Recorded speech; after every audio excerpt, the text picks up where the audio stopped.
جانور کے اجزاء میں حلال و حرام، کیا گائے بکرے کے سیری پائے، اوجڑی تھن مغز گردے کپورے زبان، اور مرغی کے پاؤں کھانا جائز ہے؟ کیا یہ کھانا جائز ہے؟ یوسف خان ابو ظہبی سے کپورے کھانا جائز نہیں ہے، باقی چیزیں کھا سکتے ہیں جو آپ نے اوجڑی، اور اوجڑی کو اچھی طرح صاف کر لیا جائے، تھن مغز گردے زبان مرغی کے پنجے، یہ سب کھانا جائز ہے۔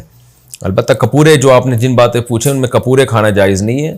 اس کی وجہ یہ ہے کہ وہ نجاست کا مقر ہے، نجاست اس میں بنتی ہے باقاعدہ، تو اس لیے وہ خبائث میں داخل ہے، سلیم الطبع انسان کو گھن آتی ہے۔ اسی طرح جانور کے جو ذکر ہے، جو پیشاب گاہ ہے، اس کو بھی کھانا جائز نہیں ہے۔ باقی اختلافی مسئلہ ہے، اہل حدیث لوگ کہتے ہیں کھانا جائز ہے، فقہ حنفی میں جائز نہیں ہے، تو اختلافی مسائل میں ایک فقہ کو فالو کریں آپ، دوسرے پہ رد نہ کریں آپ۔ تو امام حنیفہ کے نزدیک کیوں جائز نہیں ہے؟ لوگ پوچھتے ہیں اس کی کیا دلیل ہے، حدیث سے دکھاؤ، تو حدیث سے کھانا بھی ثابت نہیں ہے کسی صحابی نے کبھی کپورے کھائے ہوں، حالانکہ لوگ تو عرب تو گوشت کھایا کرتے تھے۔ باقی حدیث میں صراحتاً ذکر نہیں ہوتا بہت ساری چیزوں کا۔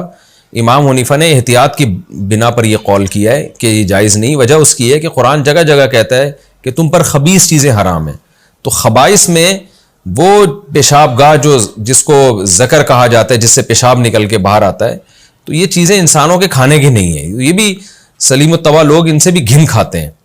اب آپ بتائیں نا، کوئی آپ کو کہے کہ میں بیل کا جو ہے نا، میں نے وہ جو اس کی پیشاب گاہ ہے وہ میں پکا کے لایا ہوں، آپ کہو گے یار کوئی اور چیز نہیں تمہیں ملی پکانے کے لیے، تم کیا پکا کے لے؟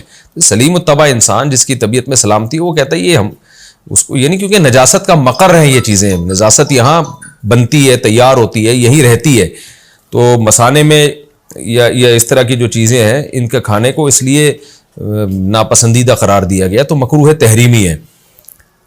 تو باقی یہ کہ اختلافی چیزوں میں شدت جائز نہیں ہے، آپ فقہ حنفی کو فالو کرتے ہیں تو اس سے بالکل ایوائڈ کریں، اور جو اہل حدیث حضرات کھاتے ہیں تو ان سے بھی میں گزارش کرتا ہوں کہ دیکھیں اختلاف تو آ گیا نا، تو احتیاط کا تقاضا کیا ہے، نہ کھائیں آپ، اور کم چیزیں کھانے کی ان کو فوکس کریں آپ، تو احتیاط والے پہلو پر عمل کرنا چاہیے۔ یا تو ہوتا نا کہ باقی چیزیں حرام ہو جاتی ہیں، کھانے کو کچھ بچتا ہی نہیں، تو پھر ہم کہتے ہیں چلو یار اب کچھ کھانے کو ہے ہی نہیں، تو احتیاط کے پہلو کو ترجیح دے دیں، اس میں زیادہ بہتر ہے۔ مرغیوں کی لڑائی